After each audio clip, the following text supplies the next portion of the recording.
नमस्कार दोस्तों, मेरा नाम है Ashish Rathore. Indian rail dynamics channel में आपका स्वागत है। अगर आज आप मेरे चैनल पर नए आए हैं, कंटेंट पसंद आ रहा है तो सब्सक्राइब करना मत भूलिएगा। आज की वीडियो काफ़ी बड़ी भी हो सकती है दोस्तों। ये एक स्पेशल वीडियो है और हर बार लोकसभा चुनाव से पहले मैं इस तरीके की वीडियो बनाता हूँ। लोकसभा चुनाव 2024 19 अप्रैल 2024 से शुरू होने जा रहे हैं। जून में हम लोगों को मिल जाएगी नई सरकार और नए प्रधानमंत्री। और नरेंद्र मोदी जी, जिन्होंने अभी तक 10 साल देश को सर्व करा एज अ प्राइम मिनिस्टर, अब वो तीसरा कार्यकाल अपना कंटिन्यू कर पाएंगे कि नहीं, ये इन्हीं चुनाव के ऊपर टिका हुआ है। ऐसे में आपको कई सेक्टर्स की जानकारी धीरे धीरे मिलती रहती होगी कि 5 साल में अभी 2019 से लेकर 24 के बीच में क्या क्या काम हुए। ऐसे ही एक सेक्टर में मैं पूरी तरीके से काम करता हूं, वो सेक्टर है भारतीय रेलवे। भारतीय रेलवे से रिलेटेड ही मेरा कंटेंट रहता है और मेरा फर्ज बनता है कि आप लोगों को मैं एक जानकारी दूं कि पिछले 5 साल में इस करंट गवर्नमेंट ने कितना काम किया है। क्या उन्होंने अपने वादे पूरे किए जो उन्होंने 2019 में आने के बाद करे थे। 100 डे एक्शन प्लान जो उस वक्त 2019 का रहा था, उसमें उन्होंने कौन कौन सी ऐसी बातें कंसीडर की थी जिन पर उन्होंने काम किया कि नहीं, वो जानेंगे। साथ में ही मैंने इस वीडियो को बिल्कुल रॉ रखा है, मतलब कि मैंने खुद इस चैनल पर काम करते करते इन पूरे 5 सालों में क्या क्या देखा वो सब आप लोगों के साथ डिस्कस करूंगा। उसमें क्या खामियां रही या फिर क्या उसमें अच्छाइयां रही, उनके बारे में बात करेंगे। एक डिस्क्लेमर भी रहेगा इस वीडियो को लेकर के दोस्तों। पिछली वीडियो में मैंने काफ़ी सारे लोगों को इतना ज़्यादा कमेंट करते हुए देखा कि जैसे कि अब वो किसी अपोजिशन पार्टी को अगर सपोर्ट करते हैं उनकी आइडियोलॉजी, तो वो करंट गवर्नमेंट के साथ में बिल्कुल भी मैच नहीं करेगी उनकी आइडियोलॉजी, तो वो हर बात को लेकर के बहुत ज़्यादा बैड वर्ड्स बोलते हैं। तो मैं इसलिए पहले ही क्लियर कर देना चाहता हूँ, मैं रेलवे सेक्टर की बात कर रहा हूँ, एक रेल फैन भी हूँ, एंथुसियास्ट भी हूँ, बहुत ज़्यादा खुश होकर के बातों को बताना पसंद करता हूँ अगर कोई भी नया काम होता है या फिर गवर्नमेंट कोई नया इनिशिएटिव लेती है रेलवे को लेकर। लोग ऐसे में फेक, बायस्ड, भक्त जैसे बहुत सारे वर्ड यूज करने लगते हैं, लेकिन मैं आप लोगों को बता दूं दोस्तों, अगर गवर्नमेंट ही ना हो तो फिर काम कौन करेगा। अगर मिनिस्ट्री ऑफ रेलवे ही काम करती है तो फिर गवर्नमेंट तो ऑटोमेटिकली टारगेट हो ही जाएगी ना मेरी बातों में। तो अगर मैं कोई भी काम बताऊं तो गवर्नमेंट का सपोर्टर मैं लगूंगा आप लोगों को, हो सकता है आज की वीडियो में। ये डिस्क्लेमर आपको मैं पहले ही दे रहा हूं और एज अ दिल से मैं क्या सोचता हूं इस गवर्नमेंट के बारे में वो भी आपको मैं इस वीडियो में बताऊंगा। इसलिए पूरी वीडियो जरूर देखना आज की और अपने दोस्तों के साथ शेयर करना बिल्कुल भी मत भूलिएगा। दोस्तों, वर्ष 2019 में एक प्रचंड बहुमत के साथ में नरेंद्र मोदी जी ने अपनी केंद्र सरकार बनाई और ऐसे में उन्होंने शुरुआत में भारतीय रेलवे में 100 डे एक्शन प्लान को फॉलो किया। अब ये 100 डे एक्शन प्लान 2019 में जब जून में आप लोगों को मैंने वीडियो के माध्यम से बताया था, तो अब उसी के बारे में जानते हैं कि उसमें कितना कितना प्रोग्रेस हो गया है अब तक।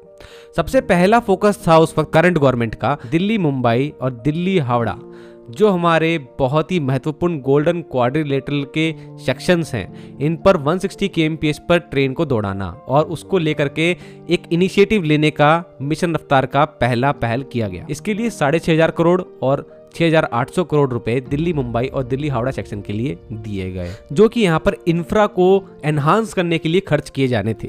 तो इसमें मैं आप लोगों को अभी तक भी जानकारी देता आ ही रहा हूँ। देखिए, काम की अगर बात करूं तो अभी तक इन दोनों सेक्शन में 160 kmph पर ट्रेन नहीं चल पाई है और यहां पर काम हो रहा है, इसमें कोई दो राय नहीं है, काम तो हो रहा है। आप खुद भी जाकर के देख सकते हैं, चाहे फेंसिंग वर्क हो, कर्व्स के ऊपर वर्क हो, ट्रैक से रिलेटेड वर्क हो, सब हो रहे हैं।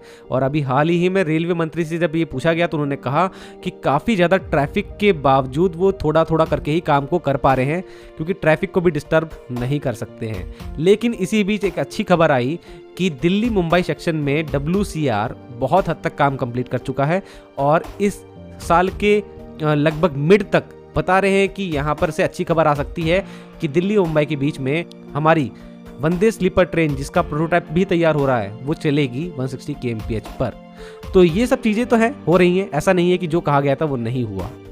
लेकिन यहाँ पर WR वेस्टर्न रेलवे ने एक और अच्छा काम कर दिया है कि उन्होंने दिल्ली अहमदाबाद सेक्शन को 160 kmph के लिए पूरी तरीके से तैयार कर दिया अपने समय सीमा के अंदर। अब उनको अनुमति मिल चुकी है यहाँ पे ट्रायल लेने के लिए। तो ये सब चल रहा है इन सेक्शंस पर। आशा करता हूं कि आगे आने वाली गवर्नमेंट भी इसको इसी तरीके से चलाए जैसे अभी तक करंट गवर्नमेंट ने भी चलाया। नेक्स्ट चीज पे फोकस किया गया था वो थी टिकट सब्सिडी। इसके लिए give it up initiative scheme लाई गई थी कि आप जैसे सिलेंडर में सब्सिडी छोड़ने का ऑप्शन था, वैसे यहाँ पर भी सब्सिडी छोड़ने का ऑप्शन दे दिया गया था। इससे रेलवे कहीं ना कहीं अपना प्रॉफिट निकालने की कोशिश कर रहा था। तो एक प्रॉफिटेबल होने की एक छोटा सा स्टेप ये था। इसमें ज़्यादा कुछ तो दोस्तों आगे नहीं हो पाया। हालांकि कंसेशन जो है वो अब पूरी तरीके से बंद पड़ा है, क्योंकि कोरोना काल में कंसेशन वगैरह सब बंद कर दिए गए थे और वो आज भी चालू नहीं किए किए गए हैं। लेकिन इसमें आरएम रेलवे मिनिस्टर का ये कहना है कि हम लोग पहले से ही ऑलरेडी इंडियन रेलवे को सब्सिडाइज्ड ही रखे हुए हैं, टिकट बहुत ज्यादा सस्ते हैं और दूसरे ट्रांसपोर्टेशन के माध्यम से कंसेशन चालू करने के ऊपर उन्होंने ये जवाब दिया था। अगली चीज थी दोस्तों वाईफाई, बहुत ज़्यादा ज़रूरी है, हर रेलवे स्टेशन पर होना चाहिए, छोटे बड़े। तो 1605 रेलवे स्टेशन पर 2019 तक वाईफाई था और टारगेट रखा गया था कि 6000 प्लस रेलवे स्टेशन पर वाईफाई लगा दिया जाएगा। और आज आपको करंट डाटा बताता हूँ, 6485 रेलवे स्टेशन तक वाईफाई आज इनेबल हो चुका है, चाहे वो छोटे बड़े रेलवे स्टेशन ही क्यों ना हो। और इसमें ऑप्टिकल फाइबर केबल भी बिछाई गई है बहुत स्टेशन तक। रेलटेल कंपनी बहुत अच्छा इसमें काम कर रही है, ये भारतीय रेलवे का ही आर्म है। 100 डे के एक्शन प्लान में 2 प्राइवेट ट्रेन की पायलट टेस्टिंग को भी रखा गया था। अभी प्राइवेट ट्रेन कुछ ऐसी होने वाली थी कि एक प्राइवेट प्लेयर ही इन ट्रेनों को लीज पर भारतीय रेलवे से ले, इनकी देखरेख करे, इसमें स्टाफिंग भी वही करे और इसके अंदर सर्विस भी वही प्रोवाइड करे और टिकटिंग भी वही देखे। तो ऐसे में जो प्राइवेट प्लेयर बाद में निकल के आया वो था IRCTC। लेकिन ये था तो रेलवे का आर्म ही, लेकिन काम ये बिल्कुल बहुत ही अच्छी तरीके से प्राइवेट प्लेयर की तरह कर रहा है। इसके हर एक कदम में आप लोगों को लगेगा देख करके कि ये एक बहुत ही अच्छी सोच के साथ आगे बढ़ रहे हैं, आपको नहीं लगेगा कि ये एक PSU कंपनी है। लेकिन इनके पास जब IRCTC तेजस जब इनके इस प्लान के तहत चलाई गई, गवर्नमेंट का जो ये प्लान था, तो ये कामयाब नहीं होता दिखा मुझे, क्योंकि इनके बाद कोई भी प्राइवेट IRCTC तेजस ट्रेन नहीं दिखी। आज मैं जब भी क्वार्टरली रिजल्ट देखता हूं IRCTC के, तो मुझे IRCTC तेजस ज्यादातर मुझे लॉस में ही दिखी है। ट्रेन का ज्यादा फायदा IRCTC को भी नहीं पहुंचा है। एक बड़ा मूव लेकिन IRCTC को बहुत ज्यादा काम आ गया गवर्नमेंट ऑफ इंडिया की स्कीम के तहत। गवर्नमेंट ऑफ इंडिया ने नवंबर 2021 में एक भारत गौरव स्कीम लॉन्च की। इस भारत गौरव स्कीम के तहत एक बहुत ही महत्वपूर्ण कदम उठाना था कि भारत के जितने भी टूरिज्म स्पॉट हैं उनको जोड़ा जाए ट्रेनों के माध्यम से। ये ट्रेनें एक स्पेशल ट्रेनें होंगी और टाइम टाइम पर चला करेंगी, इनका कोई शेड्यूल होगा स्पेशल। तो IRCTC ने ऐसे ही काफ़ी ट्रेनें लगातार चलाई। उसके बाद आप लोगों ने सुना होगा Ramayana circuit express, Buddhist circuit train, जैसे कि रामायण से जुड़े बहुत सारे ऐसे जगह हैं जहां पे स्टेशन हैं, वहां तक ये ट्रेन पहुंचेंगी। साथ में इसके पैकेज के अंदर फ्लाइट टिकट भी इंक्लूड होगा कि श्रीलंका तक भी आपको ले जाया जाएगा। तो IRCTC ये बहुत अच्छा काम कर रही है। भारत गौरव ट्रेनों से बहुत फायदा भी हो रहा है और हर महीने कोई ना कोई भारत गौरव ट्रेन मुझे देखने को मिल जाती है। आप लोग ने अभी तक सफर किया है भारत गौरव ट्रेन में कि नहीं, मुझे कमेंट सेक्शन में बताना। और भारत गौरव ट्रेन का आपको ईमेल भी लगातार आता रहता होगा IRCTC की तरफ से, पूरे पैकेज की जानकारी भी होती होगी। अगली चीज जो थी वो थी advance signalling and train collision avoiding system, इन सब चीजों पर काम करना।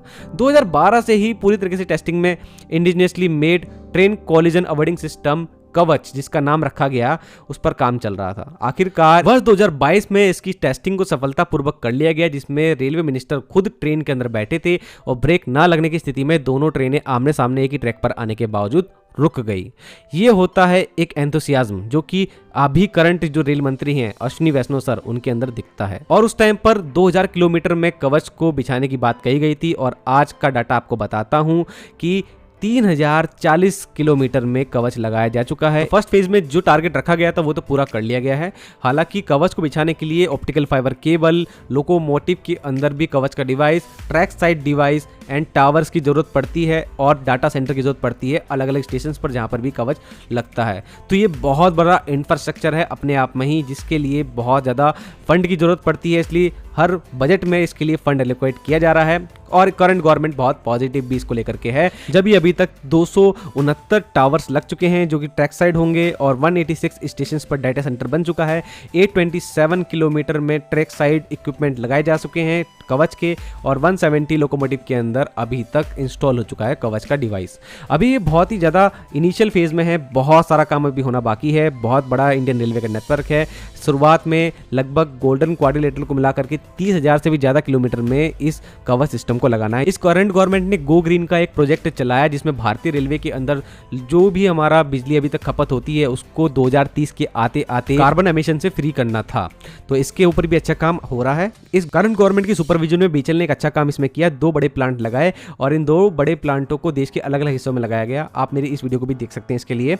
और इस वजह से आज मेन लाइन में इन प्लांटों की जो भी रीच है, जहां तक भी ये पूरा बिजली प्रोवाइड करते हैं वहां पर ट्रेनें जो है सीधा इस सोलर एनर्जी के द्वारा ही चल रही हैं, जो कि पूरी तरीके से ग्रीन इनिशिएटिव का हिस्सा रहा है। अगला है इलेक्ट्रिफिकेशन। अब इसमें मेरे को आपको ज्यादा बताने की जरूरत नहीं है, एक बड़ा मेगा एनालिसिस मैं कर चुका हूँ इलेक्ट्रिफिकेशन के ऊपर, कितना भारत में हो चुका है।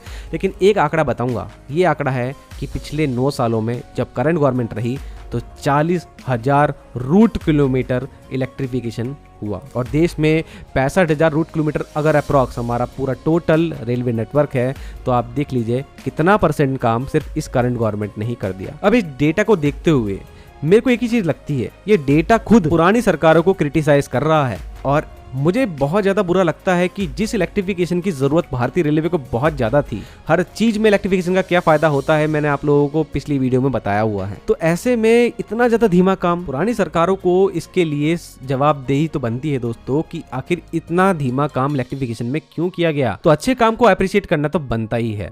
अगली बात जो थी वो बुलेट ट्रेन की थी, और अप्रैल 2020 में बुलेट ट्रेन प्रोजेक्ट पे भी आखिरकार काम शुरू हो गया, और 2024 आते आते यहाँ पर काफ़ी काम हुआ। लैंड एक्विजिशन में एक दोबारा से अपोजिशन पार्टी ने बहुत दिक्कतें पैदा करी महाराष्ट्र में, मुझे दोबारा बताने की जरूरत नहीं है कौन सी वो पार्टी है, लेकिन आखिरकार रास्ते पर आ चुका है हमारा बुलेट ट्रेन प्रोजेक्ट, और 2026 तक इसमें बहुत काम होने की उम्मीद है। आज 150 किलोमीटर से ज़्यादा जो हमारा वाइडक्ट है, गर्डर लॉन्चिंग का काम है, वो कंप्लीट हो चुका है। और इस बार के 100 डे एक्शन प्लान में मैंने आपको बताया है कि बुलेट ट्रेन के प्रोक्योरमेंट के लिए भी प्रोसीजर इस नई सरकार को करने होंगे, तो वो आप लोग मेरा इस बार का 100 एक्शन प्लान भी देख लीजिएगा क्या क्या उसमें बताया गया है। अगली चीज थी देश का पहला रीजनल रैपिड ट्रांजिट सिस्टम, जो कि दिल्ली से मेरठ के बीच में बनाया जाना था फेज 1 के तहत। इसका शिलान्यास मार्च 2019 में रख करके नरेंद्र मोदी जी ने चुनाव लड़ा, और चुनाव में जब वो जीत गए उसके बाद कितना काम हुआ वो देख लीजिए। अक्टूबर 2023 में पहली बार हम लोगों को 17 किलोमीटर का साहिबाबाद से दुहाई के बीच में ट्रेन को चलते हुए देखा। मैंने वहां जाके अनुभव किया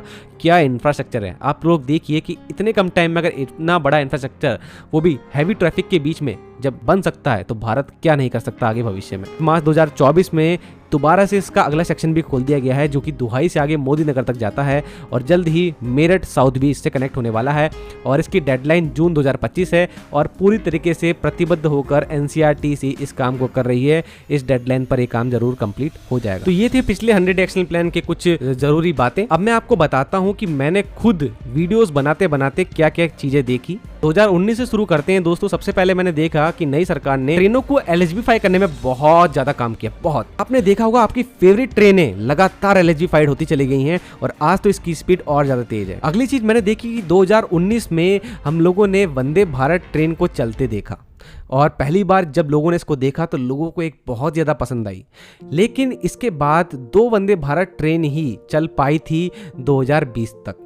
उसके बाद वंदे भारत ट्रेन का एक बहुत ही बड़ा गैप आ गया, और प्रोडक्शन में भी कुछ प्रॉब्लम्स आई, और 2022 तक हमने कोई वंदे भारत नहीं देखी। लेकिन सितंबर 2022 में पहली 2nd generation Vande Bharat express train launch हुई। इस ट्रेन के अंदर डिजाइनिंग में कुछ चेंजेस किए गए, और ज़्यादा अच्छी डिजाइनिंग की गई। राइड एक्सपीरियंस बढ़ाया गया, जिसमें राइडिंग इंडेक्स कहते हैं उसको। व्हील की जो कमी हो गई थी रशिया यूक्रेन वॉर के टाइम पर, उसके लिए भी सरकार ने बहुत कुछ झेला है। मैंने देखा सरकार को बहुत लोग क्रिटिसाइज कर रहे थे, लेकिन सरकार ने इसको कहीं ना कहीं से जुगाड़ करके इसके व्हील्स को तैयार करा दिया, और इंडिया में आज इसके व्हील्स बन रहे हैं। और बाहर की कंपनी में जो प्रॉब्लम आई थी उसके वजह से आज इंडिया में बन रहे हैं, क्योंकि बाहर हम लोगों ने देखा कि व्हील अगर अटक गए तो हमारी ट्रेन भी यहाँ बनना मुश्किल हो जाती है। तो ये चीज भी गवर्नमेंट ने सॉल्व करी, जो कि बहुत पॉजिटिव इंटेंट मेरे को देखने में लगा। 2020 में जो स्लीपर वंदे भारत, जिसको हम ट्रेन 20 के नाम से जानते थे, वो आनी थी, लेकिन वो आखिरकार जो प्रोजेक्ट था वो पूरी तरीके से अटक गया बीच में। और बाद में हम लोगों ने देखा कि इस सरकार ने लेकिन दोबारा ट्राई करा है। 2022 में टेंडर फ्लोट किए गए, और ट्रेन 20 के लिए ये टेंडर 2023 तक फाइनल हुए, और TMH एंड RVNL आगे आई एक लोएस्ट बीडर के तौर पर, और सेकंड लोएस्ट बीडर TRSL, जिसको हम TWL कहते थे पहले, टीटागढ़ वैगन लिमिटेड, और BHL, इनके कंसोर्शियम ने मिल करके टोटल 200 वंदे स्लीपर ट्रेन का ऑर्डर जीता। और आज दोनों ही JV अच्छे से काम इस पर कर रही हैं। मैं इनको बैकएंड में फॉलो कर रहा हूँ, डिजाइनिंग का फेज भी चल रहा है, और आप लोगों ने एनिमेशन भी देख ही लिया होगा। लेकिन इसके साथ में ही एक गवर्नमेंट ने बड़ा गेम यहाँ कर दिया कि BEML और ICF को भी 10 वंदे स्लीपर ट्रेन बनाने को दे दी, और यहाँ पर बहुत ज्यादा तेजी से काम हुआ। आज आप लोगों ने देख लिया होगा कि कैसे रेलवे मिनिस्टर ने दिखाया BEML की बेंगलुरु फैसिलिटी में जा करके कि किस तरीके से इसका एक एडवांस्ड टेक्नोलॉजी के साथ में कोच का शेल तैयार किया गया है। और जल्दी आप लोगों के सामने आज से 3 से 4-5 महीने बाद आप लोगों को देखने को मिल जाएगी वंदे स्लीपर। ये भी एक अच्छा काम हुआ। आप लोगों ने देखा होगा वैक 12 लोकोमोटिव भारत में कितना फेमस अब हो चुका है, लेकिन जो लोग बहुत पहले से मेरे साथ जुड़े हुए हैं उनको पता होगा 2019 तक वैक 12 कामयाब नहीं हुआ था, लेकिन 2020 में वैक 12B का मॉडिफाइड वर्जन जब सामने आया, क्योंकि गवर्नमेंट ने फटकार लगाई थी ऑलस्टॉम की कि आप लोग काम धीमा क्यों कर रहे हैं, आप लोगों का लोकोमोटिव आखिर कामयाब क्यों नहीं हो रहा है। जो वैक 12 पहला आया था उसके बाद वैक 12B बनाया ऑलस्टॉम ने, और वो वैक 12B जो मॉडिफाइड था वो वर्ष 2020 में सामने आया और वो कामयाब हो गया। और आखिरकार रेलवे मिनिस्ट्री ने इसको अप्रूव किया और 800 लोकोमोटिव के इस बहुत ही बड़े ऑर्डर में आज आपको जान के खुशी होगी करंट में 400 प्लस वैक 12B बनकर तैयार हो चुके हैं और लगातार बन रहे हैं बिहार की मधेपुरा फैक्ट्री में। और आपको एक बात और बताना चाहूँगा, ये मोदी जी की सरकार ही है जिसने वर्ष 2015 में 2 सबसे शक्तिशाली लोकोमोटिव के ऑर्डर दिए, जिसमें डीजल के क्षेत्र में, क्योंकि डीजल लोकोमोटिव उन सभी सेक्शंस में चलेंगे जो कभी भी इलेक्ट्रीफाइड नहीं होंगे, चाहे वॉर की कंडीशन हो तब भी इनकी ज़रूरत पड़ेगी। तो जनरल इलेक्ट्रिक को WDG 6G और WDG 4G लोकोमोटिव के ऑर्डर दिए। आज वो बिहार के मरोहरा में बन रहे हैं, तैयार हो रहे हैं लगातार। ये बहुत पहले डिसाइड हुए थे लेकिन पेपर पे ही थे, लेकिन 2015 में ऑर्डर दिए गए। और इन्हीं के साथ वैक 12 का आल्स्टॉम को जो 800 लोकोमोटिव का ऑर्डर था वो भी 2015 में ही दिया, इसी करंट गवर्नमेंट ने अपने सबसे पहले कार्यकाल में। इस सरकार के अंदर डिसीजन लेने की ताकत तो बहुत अच्छी है, ये बात तो सबको मानना ही पड़ेगी। 2020 में एक अच्छा काम और हुआ, 2 मालगाड़ी चलेगी, ना डिस्टर्बेंस मालगाड़ी को होगा ना पैसेंजर गाड़ी को, दोनों अलग रास्ते पे, और भारत के लॉजिस्टिक ट्रांसपोर्टेशन को पूरी तरीके से बदल देगी। तो इस डेडिकेटेड फ्रेट कॉरिडोर के ऊपर काफी काम हुआ है। वर्ष 2019 तक सिर्फ 700 किलोमीटर DFC बने हुए थे जिन पर ट्रेनें चल सकती थी। आज 2843 किलोमीटर के टोटल WDFC और EDFC कॉरिडोर में 2700 प्लस किलोमीटर का ट्रैक डल चुका है और इसमें 2500 प्लस किलोमीटर पर आज पूरी तरीके से जो काम है वो कंप्लीट है। ये आप लोगों को अपडेट में हर महीने लगातार देता आ रहा हूं। आप लोग अगर मेरे चैनल जुड़े रहे हैं तो आपको मिलती भी रहती है। अब आते हैं 2020 में ही कोरोना के वक्त में। ये ऐसा वक्त था जिसने सबको बिल्कुल अंदर से एकदम बहुत ज़्यादा झंझोड़ के रख दिया। जब कोरोना आया, अचानक से मार्च में सुनने को मिला कि सारी ट्रेनें बंद करना पड़ेंगी और उसके बाद सिर्फ मालगाड़ियाँ ही चलना शुरू हुई। और फिर मैंने वीडियो बनाना शुरू करी, आपको बताया कैसे कोरोना वॉरियर बने हुए हैं हमारे रेलवे के कर्मचारी, कैसे मेडिकल कोचेस बन रहे हैं और कैसे फल, दूध, सब्जी हर स्टेट में ट्रेनों के माध्यम से पहुंच रहे हैं। तो रेलवे ने बहुत अच्छा काम किया कोरोना के टाइम पे, एक तरह से बैकबोन जैसे कहते हैं ना रेलवे को, वही बन के दिखाया उन्होंने। और यहाँ पर अब एक फेज़ मेरी लाइफ में भी ऐसा आता है, बहुत ज़्यादा जो ऐसे टफेस्ट फेज़ कहते हैं जो अभी भी चल ही रहा है, ये समझ सकते हैं आप।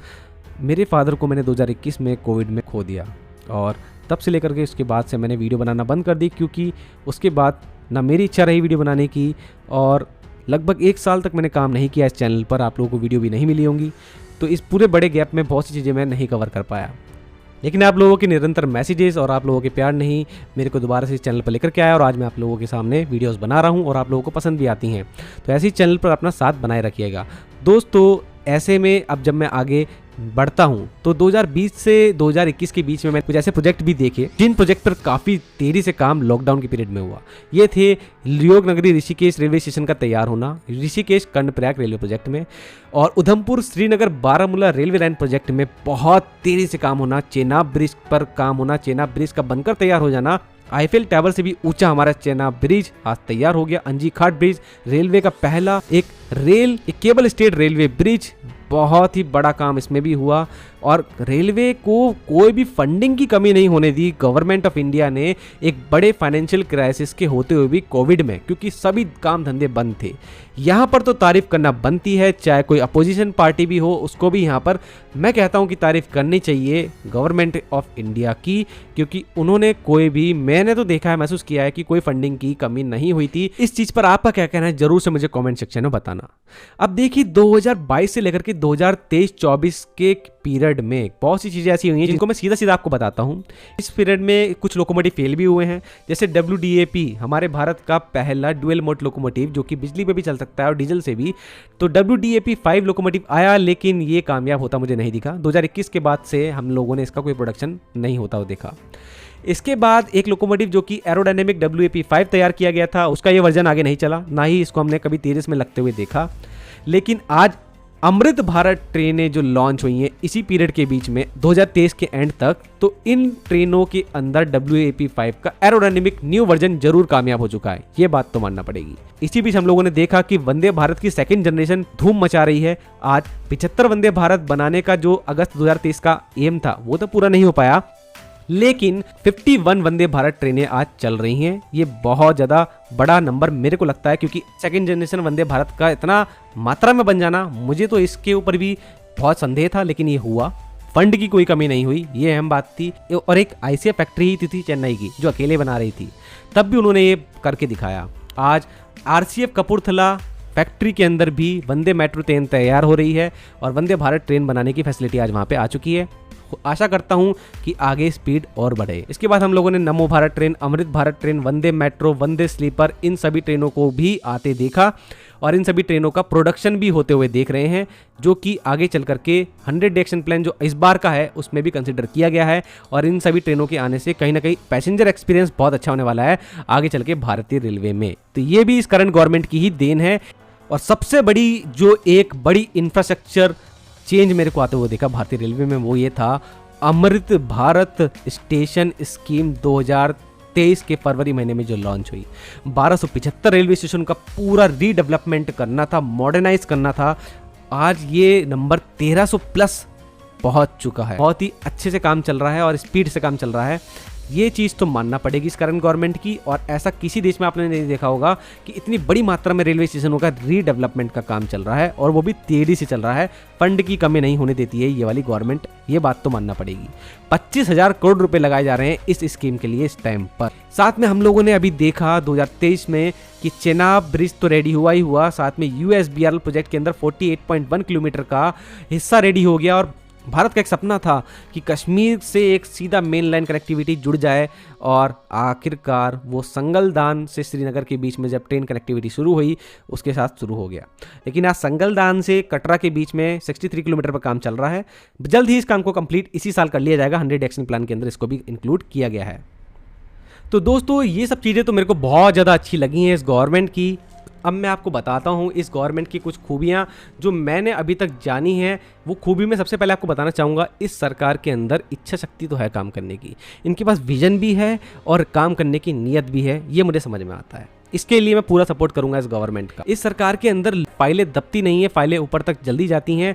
और एक खास बात कि हर प्रोजेक्ट में, जो कि बहुत ही अहम प्रोजेक्ट होता है भारत के लिए, उसकी निगरानी PMO ऑफिस से होती है। नरेंद्र मोदी जी सीधा निगरानी करते हैं।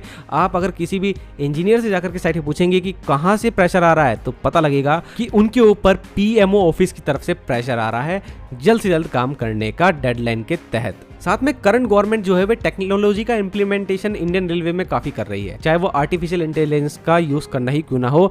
कॉरिडोर्स को डिजाइन करने में आखिर कैसे अच्छे और नए कॉरिडोर बनाए जाए भारतीय रेलवे में। 3 इकोनॉमिक कॉरिडोर जो लॉन्च होने वाले हैं आगे जाकर के, वो भी इसी गवर्नमेंट की देन है। और एक PM गति शक्ति मल्टी मॉडल कनेक्टिविटी बहुत ही बड़ा प्रोजेक्ट जो है, और ये प्रोजेक्ट खुद हिस्सा है भारत की नेशनल इंफ्रास्ट्रक्चर पाइपलाइन जो कि 16 लाख करोड़ रुपए की होने वाली है। ये इसी गवर्नमेंट ने लॉन्च किया है, और जिसके तहत पूरे भारत में जो आज इंफ्रा का डेवलपमेंट हो रहा है, चाहे वो रोड का हो, रेलवे का हो, पोर्ट्स का हो या फिर एयरवेज का हो, नेशनल इंफ्रास्ट्रक्चर पाइपलाइन का ही हिस्सा है। ये एक बहुत ही अच्छा डिसीजन था। यहाँ से पता लगता है कि ये गवर्नमेंट बहुत आगे का सोच के चलती है। इस गवर्नमेंट में जो नेता है वो फाइनेंशियल सपोर्ट के साथ साथ में मॉरल सपोर्ट भी देते हैं प्रोडक्शन यूनिट्स को। वहाँ पर जाकर के, जैसे कि आप लोगों ने देखा होगा, जो अश्विनी वैष्णव सर हैं वो टाइम टाइम पर प्रोजेक्ट को देखने के लिए जाते रहते हैं प्रोडक्शन यूनिट में, और इंजीनियर्स का प्रोत्साहन भी करते हैं। टेक्निकल व्यक्ति वो खुद भी हैं और टेक्निकल बातें ही वो आपस में डिस्कस करते हैं।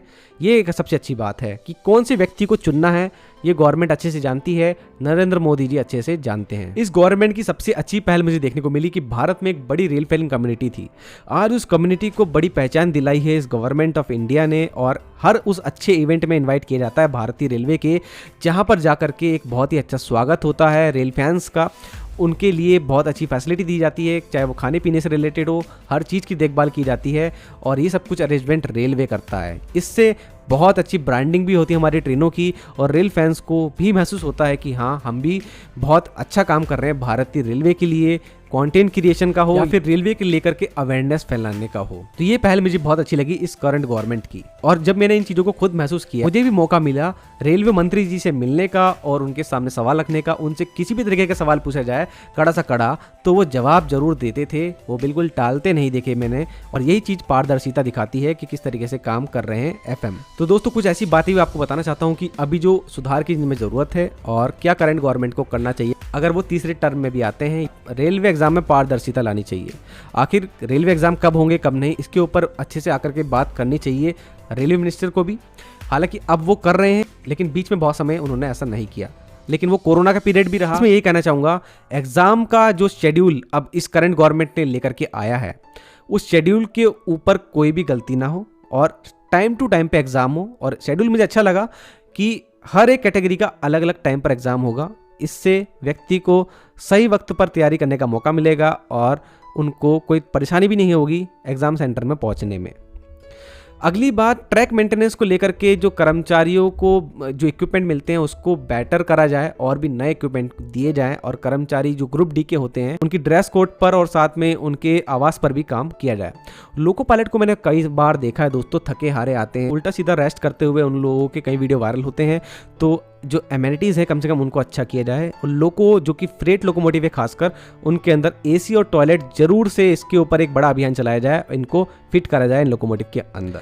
साथ में ही न्यू डीएफसी कॉरिडोर्स या फिर न्यू इकोनॉमिक कॉरिडोर्स के ऊपर जो डिसीजन लिया गया है उस पर त्वरित डिसीजन लिए जाएं, इनको लटकाया ना जाए, ये भी मैं चाहूँगा गवर्नमेंट से। प्रॉफिटेबिलिटी जो है इंडियन रेलवेज की, उसमें पैसेंजर सेगमेंट पे भी काम किया जाए ताकि रेलवे को गवर्नमेंट के सामने हाथ ना फैलाना पड़े कि वो कोई नया प्रोजेक्ट करना चाहते हैं। वो खुद भी कमाए तो अपने ऊपर लगाना शुरू करें। तो दोस्तों वीडियो बहुत ज़्यादा लंबा हो गया है, लेकिन जो भी बातें थी मैंने आप लोगों को बता दी है। बिल्कुल रॉ वीडियो है।